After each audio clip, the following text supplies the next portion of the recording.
주시는 말씀은 요한복음 15장 4절에서 6절 말씀입니다. 요한복음 15장 4절에서 6절 말씀입니다. 제가 봉독해 드리겠습니다. 내 안에 거하라, 나도 너희 안에 거하리라. 가지가 포도나무에 붙어 있지 아니하면 스스로 열매를 맺을 수 없음 같이 너희도 내 안에 있지 아니하면 그러하리라. 나는 포도나무요 너희는 가지라.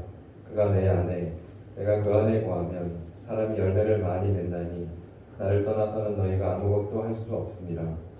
사람이 내 안에 거하지 아니하면 가지처럼 밖에 버려져 마르나니 사람들이 그것을 모아다가 불에 던져 사려냅니다. 아멘. 네, 황재원 목사님 나오셔서 말씀 전해주시겠습니다. 네, 오늘 말씀의 주제는 친구라는 주제를 가지고 전하려고 합니다. 주제가 사실 더 중요한데 제가 읽을게요. 우리의 본식은 많은 관계보다 깊은 유대를 원한다 라는 주제를 가지고 전하려고 합니다. 여러분들 살면서 가장 신경 쓰는 게 뭔가요? 아마도 인터넷, 아마 인스타, 스토리 이런 것들이 아닐까 생각해봐요.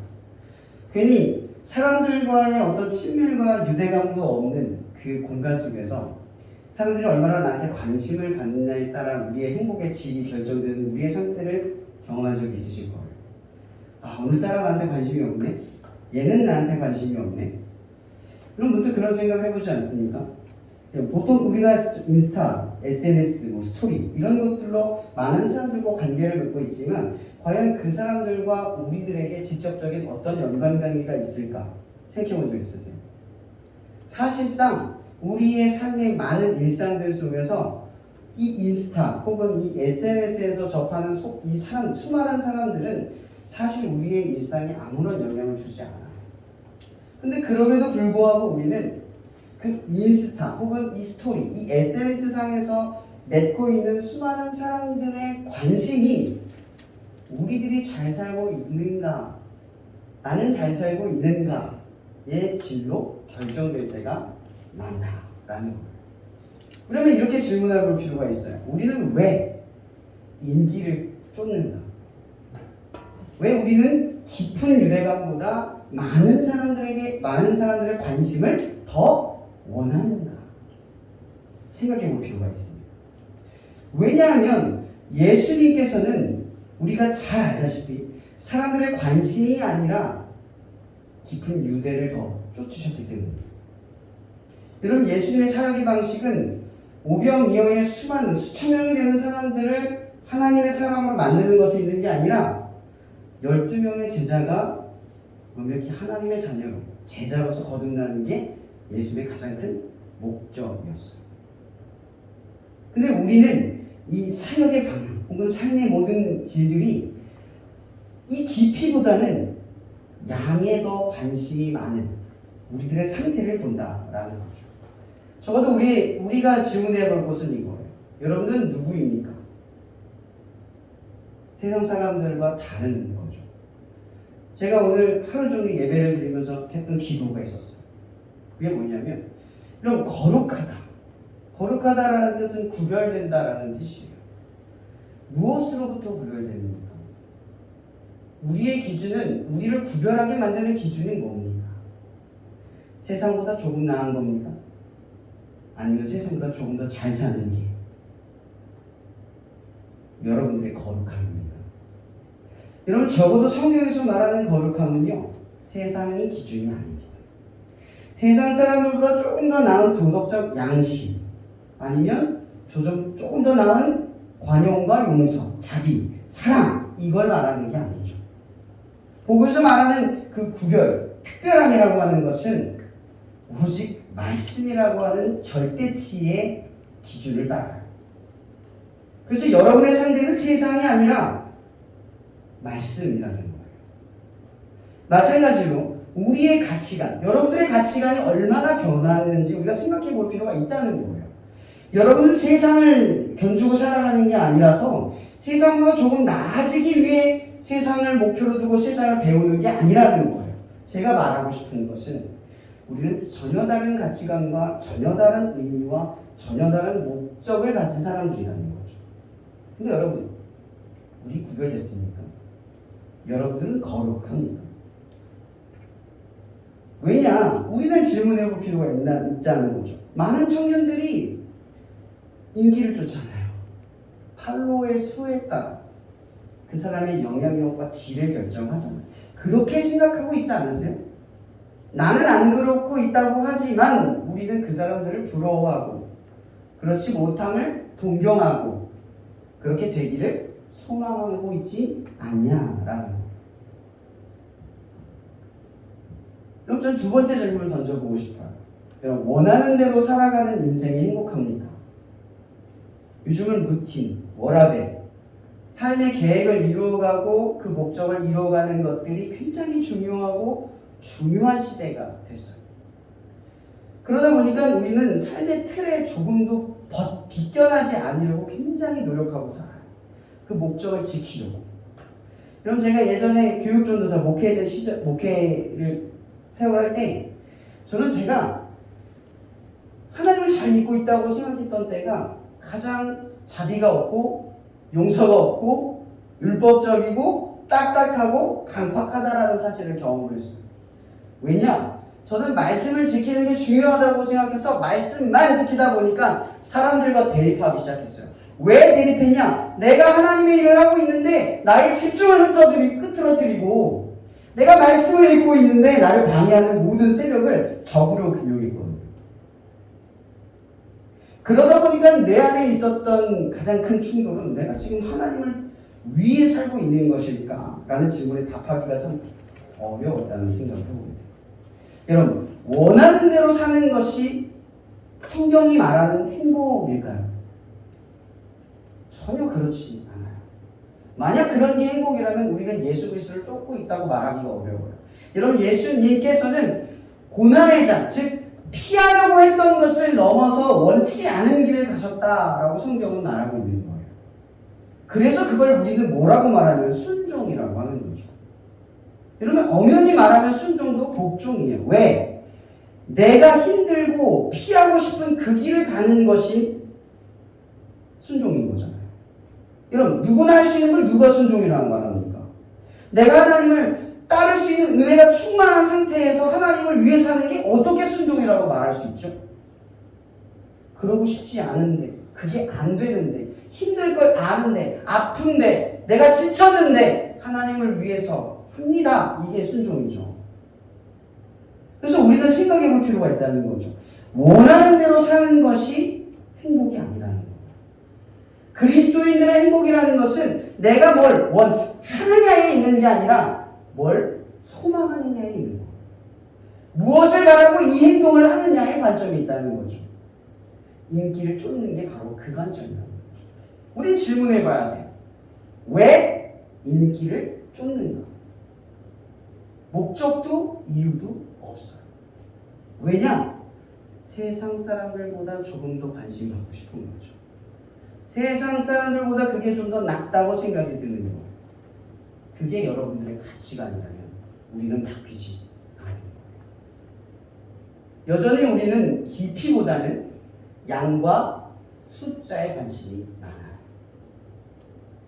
오늘 여러분들이 이 예배를 통해서 하나님과 얼마나 깊은 유대를 느끼느냐에 관심이 아니라 얼마나 많은 사람들이 올까? 얼마나 많은 사람들이 알아줄까?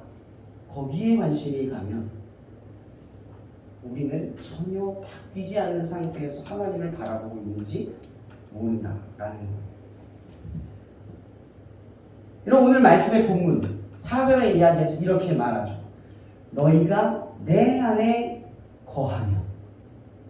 여러분, 이 표현을 한번 생각해 볼 필요가 있을 것 같아요. 이 포도나무 그리고 가지, 이 두 가지 형태잖아요. 이 포도나무는 하나님을 상징하기도 하지만 예수 그리스도를 상징하기도 해요. 그리고 이 가지는 우리 자신을 말하죠. 여러분, 가지, 이런 꽃선물 받은 적 있죠? 꽃은 대부분 뿌리와 함께 같이 오지 않죠. 땅에 심긴 상태로 오는 게 아니라 꺾인 상태로 와요. 그걸 우리는 가지라고 이야기를 해요. 가지의 상태는 어떤 상태냐면 받을 때는 가장 아름답지만 곧 죽을 거라는 걸 다 알고 있어요.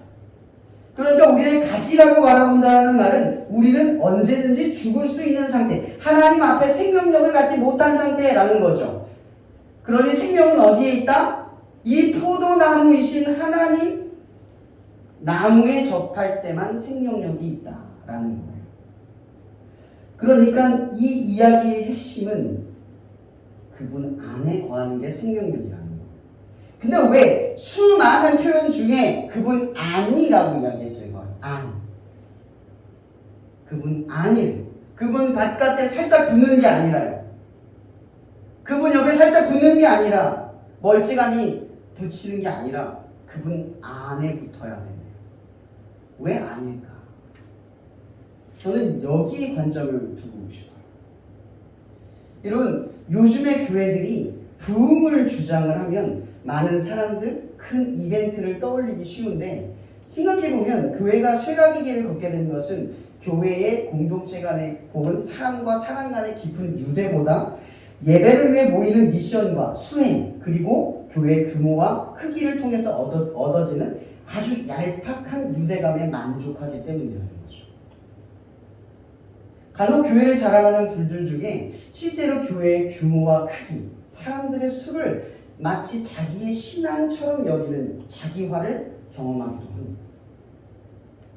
여러분, 21세기를 맞이한 교회의 변화가 시대에 맞춰야 한다고 저는 편협하게 주장하고 있는 게 아니에요. 교회가 변하지 않는 진리를 갖고 있기 때문에 말하는 겁니다. 교회의 변화는 시대에 맞춰 변화를 꾀하는 게 아니라 변질된 진리를 회복하는 데 있다라는 거예요. 여러분, 진리란 시대에 맞춰 대답을 해주는 게 아니라 어떤 시대에든지 동일한 답을 줄 수 있는 게 진리예요. 변하지 않는 겁니다. 오히려 현재의 교회의 모습은 변화된 시대에 적응하지 못해서 도태되어 있는 것이 아니라 깊은 유대를 위해 예수가 우리와 함께 하신다는 이 임마누엘이라는 십자가의 사건과 고난과 핍박 속에서도 그 친밀함을 잃어버리지 않기 위해 목숨을 버렸던 초대교회의 공동체를 기억해야 한다는 거죠. 이들은 서로 사랑으로서 내 제자인 줄 알리라 했습니다. 말씀을 따라 제자로서 스승이신 예수님과의 친밀함을 무엇보다 소중하게 지켰다는 거예요. 그들이 말씀을 지켰다는 것이 아니라 내가 하나님의 무엇인가, 예수 그리스도의 누구인가를 지켰다는 거죠. 관계성을 말하는 거예요. 말씀 때문에, 그 의무와 미션 때문에 죽음을 희생하는 게 아니라 그분은 나의 무엇이기 때문에, 나는 그분의 무엇이기 때문에 내 목숨까지도 드렸다가 된다는 거죠. 이 이야기는 이 핍박과 고난 속에서도 그리스도인들이 가진 저력은 의무에서 나오는 힘이 아니라 깊은 유대로부터 흘러나오는 확신이라는 거죠. 여러분은 예수님께서 여러분들의 어떤 존재로 깊은 유대를 확신하고 계십니까? 그리고 그 깊은 유대를 이루어가기 위해 여러분의 신앙은 어떤 방향으로 나아가고 있습니까? 제가 말하고 싶은 건 고난과 핍박 속에서 성장한 교회의 비밀은 바로 이 깊은 유대감에 있다라는 겁니다. 카일 아이들만이 쓴 책의 이 책 제목엔 팬인가 제자인가 라는 제목이 있습니다. 우리는 친밀함 없이 그저 팬심으로 예수를 좋아한다고도 말할 수 있습니다. 저는 팬심을 나쁘다 말하는 게 아닙니다. 그러나 유대적 개념에서 제자는 보다 깊은 유대를 의미해요. 여러분, 이 당시 제자가 된다는 것은 제자가 좋은 스승을 만나서 나는 당신에게 배우고 싶습니다 라고 해서 아무나 제자가 되는 게 아니라 스승이 제자를 선택하는 거예요. 이 제자가 나의 영광을 드러낼 만한 사람인가 아닌가를 판단한다는 거죠. 그리고 이 제자를 선택하면 이 제자는 이제 스승의 영광이 돼요. 여기 이 얘기는요, 앞으로 이 제자가 잘못되면 스승의 영광은 꺾이는 거고요. 이 제자가 잘 되면 스승은 영광이 드러나는 거예요. 스승과 제자는 이제 뗄래야 뗄 수 없는 관계로 묶여진다라는 거예요. 너희가 사랑하러 내 제자인 줄 알리라 한다라는 말은 예수님과 아무런 상관없는 존재가 아니라 이제 여러분들의 행동이 하나님의 영광이 될 때가 있고 여러분의 행동이 하나님을 욕되게 할 수 있다라는 거예요. 왜죠? 여러분들은 하나님의 무엇이기 때문에, 그리고 우리는 하나님의 무엇이기 때문에. 그분과 나는 뗄래야 뗄 수 없는 깊은 유대로 묶여져 있기 때문이라는 거죠. 예수님은 오늘 본문 다 읽어보지 않았지만 이 몇 가지 단어가 있습니다. 너희 아내, 그리고 친구, 그리고 먼저 너희를 선택했고 너와 함께 라는 단어로서 계속 이 깊은 유대를 강조합니다. 보통의 사이, 혹은 흔한 사이, 혹은 팬심 정도의 사이, 직장 동료, 혹은 낯선 관계에 머물러 있는 사이, 혹은 어색한 것에 넘쳐있는 그런 정도의 사이가 아니라 깊은 유대를 맺어 가도록 다가와 주시며 다가오기를 바란다고 말씀하고 있다라는 겁니다. 여러분, 교회의 변화는 시대적 요구에 따라 하는 변화가 아니라 시대의 본질을 관통하고 있는 근본적인 진리를 의미합니다. 세상은 점점 얕은 유대로서 인싸가 되는 것이 성공인 것 마냥 우리를 속인다라는 거예요. 그러나 복음은 사람과 사람 간에 혹은 하나님과 우리 안에 깊은 유대가 있어야만 된다라고 말한다는 거죠. 잠언의 지혜자는 말합니다. 멀리 있는 친척보다 가까이 있는 이웃이 낫다. 이런 잠언의 지혜자는 왜 이렇게 말합니까?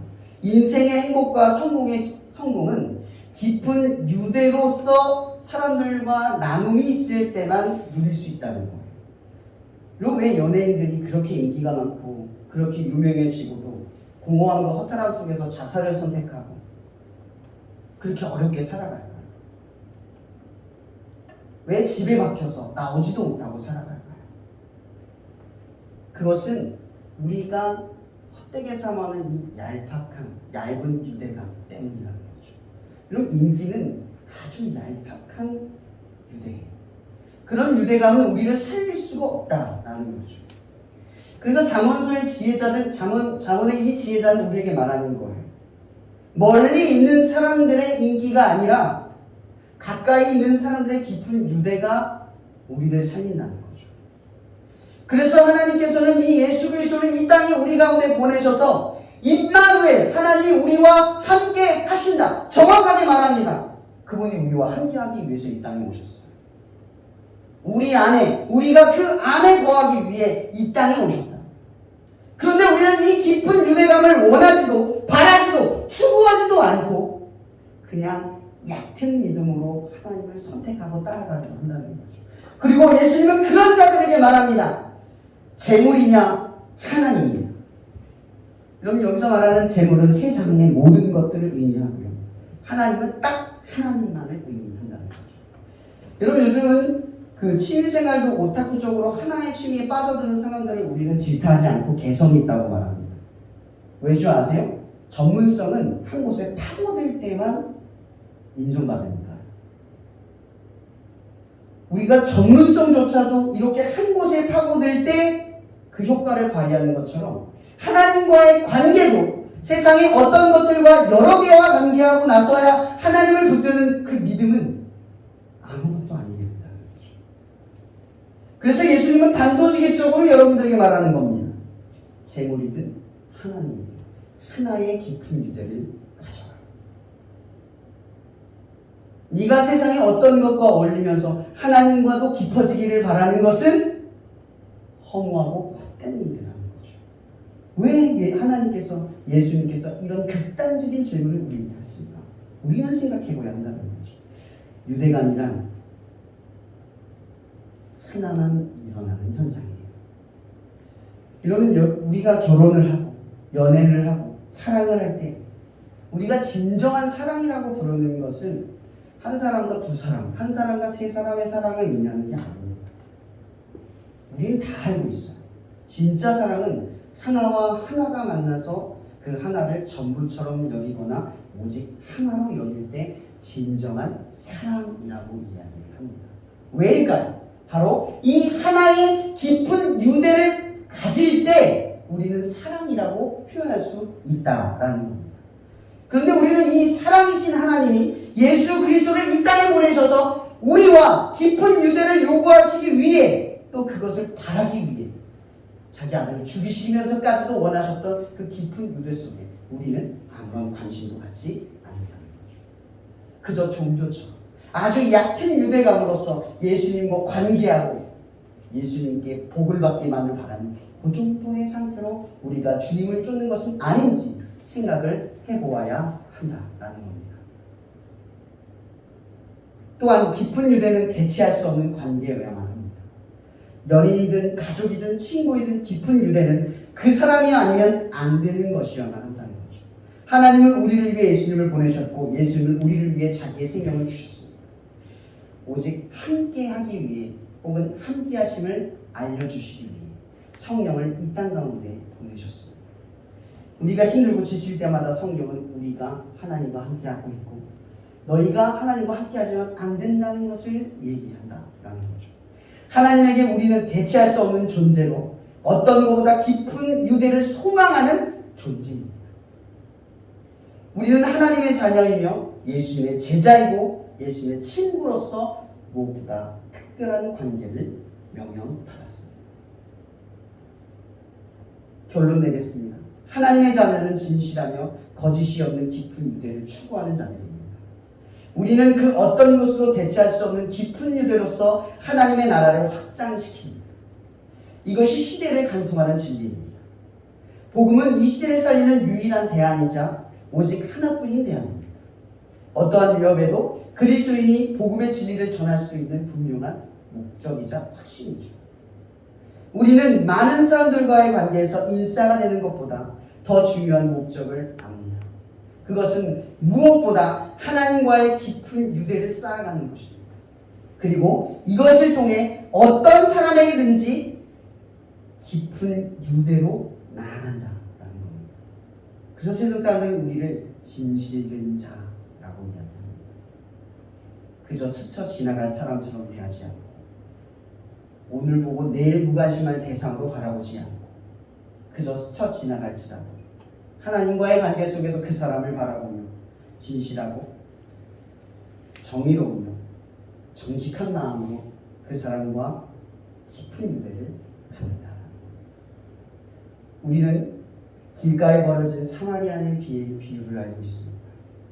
아무 상관없는 그 사마리아인, 길가에 죽어간 사람을 그냥 지나가는 사람이 아니라 그를 아주 깊은 유대감으로 그를 건지는 사람으로 된 것처럼 모든 그리스도인들은 바로 이러한 부르심 속에 살아가고 있다는 것을 알기를 소망합니다.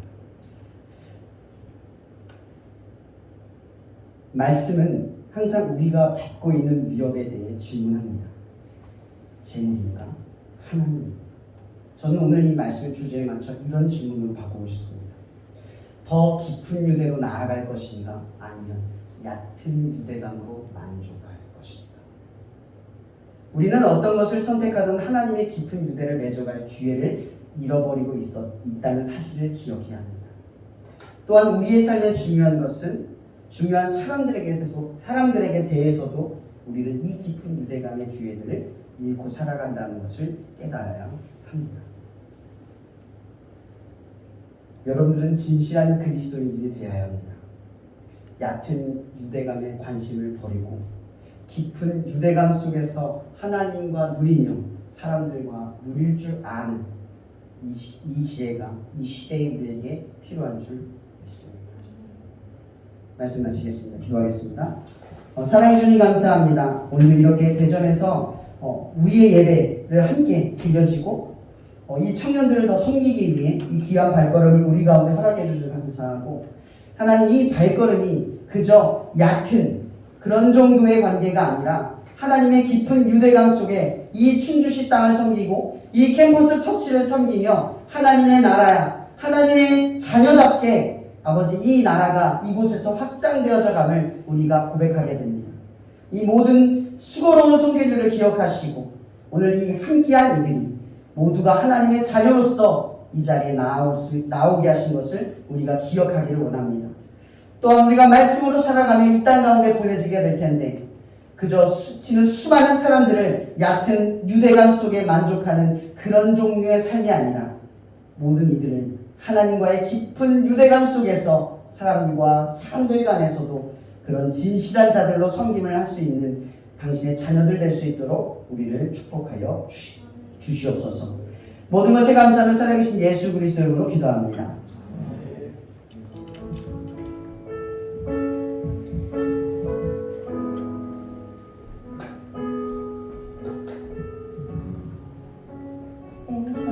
기도하겠습니다. 사랑의 하나님, 주님께서는 우리를 결코 혼자 살아가지 않게 만드셨습니다. 주님과 먼저 관계를 맺게 하셨고 또 다른 사람들과 관계를 맺게 하셨습니다. 하지만 하나님, 시간이 지날수록 사람들은 혼자 있는 것을 편하게 여기며 마치 그것이 내 삶의 즐거움인 것 마냥 살아가고 있습니다.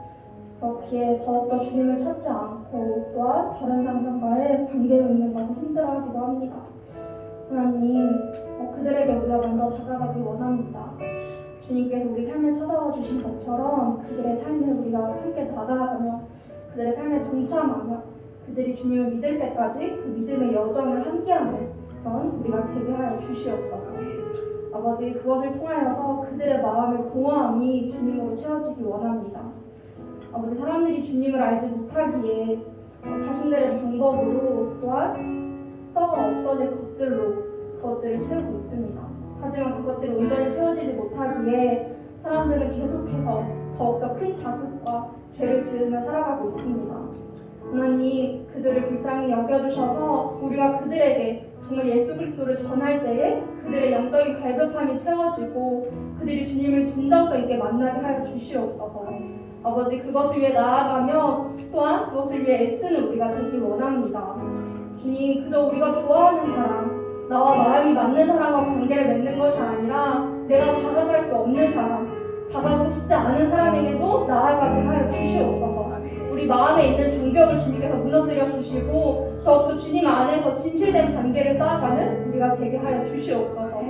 아버지, 그것을 통하여서 더욱더 우리가 주님 안에 서로 사랑하는 제자들이 되어지길 원합니다. 그렇게 우리가 서로 사랑할 때 또한 믿지 않는 자들이 우리의 모습을 통하여 정말 우리가 주님의 제자임을 알게 하여 주시옵소서. 주님의 영광을 드러내고 주님의 사랑을 드러내는 제자임을 알게 하여 주시옵소서. 그렇게 우리를 사용하여 주시고 또한 우리를 불러주신 것을 주님 믿습니다. 아버지, 우리가 있는 자리에서 만나는 모든 사람에게 나아가기를 원합니다. 더욱더 우리를 세워주시고 우리와 동행하여 주시는 주님을 믿습니다. 아버지, 우리가 드리는 이 모든 것들이 정말 주님께로부터 왔고 주님께 또한 가는 것임을 고백합니다. 아버지, 그것을 아까워하지 않고 우리가 주님께 드리는 모든 시간과 물질을 감사함으로 또한 주님께 허락해 주신 것임에 감사함으로 기쁜 마음으로 드리는 우리가 되게 하여 주시옵소서. 아버지, 이 예배를 드리게 하시면 참으로 감사합니다. 이 예배의 모든 영광을 주님께 올려드립니다. 사랑 많으신 예수님의 이름으로 기도드렸습니다.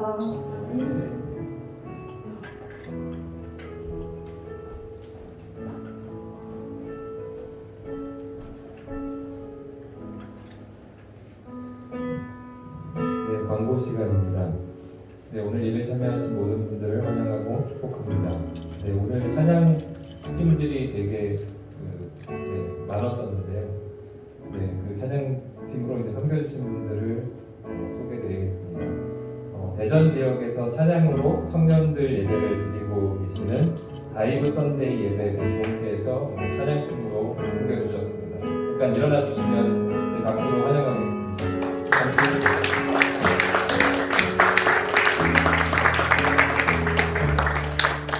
그리고 그 예배 공동체 담당해주시는 박모세 목사님, 대전 양들교회 신부하고 계십니다. 또 같이 오셨는데요. 박수로 환영하겠습니다. 나가실 때 보시면 뭔가 이제 준비된 게 있을 겁니다. 저는 잘 보지는 못했는데 뭔가 있는 것 같아서 하나씩 이제 가져가시면 될 것 같습니다. 목사님 축도해 주시고 예배 마치도록 하겠습니다. 여러분들 예배도 드리고 또 많이 배고픈 청년의 시기잖아요. 뭔가 예배를 끝나고 나면 뭔가 주고 싶은데 뭘 줘야 할까 고민을 하다가 예배 끝나고 그냥 돌아가는 것보다 그냥 출출함을 좀 해결할 수 있는 작은 간식이라도 나눠줘야 되겠다라는 생각이 들어서 뒤에 간식이 있는데 오늘 또 많은 준비했으니까 더 집에서 드시고 싶은 친구들은 몇 개씩 가져가셔도 됩니다. 많이 챙겨가시면 좋겠어요. 축도하고 마실게요. 이 시간도 우리와 우리 속에 그리고 우리가 그 안에 들어가기를 원하시기에 이 시간도 우리에게 주시는 하나님의 사랑이 그리스도의 은혜 안에서 얼마나 풍요롭고 헤아릴 수 없는가를 날마다 성령의 교통하신 속에 우리에게 알려주시기를 간절히 축원하옵나이다. 아멘.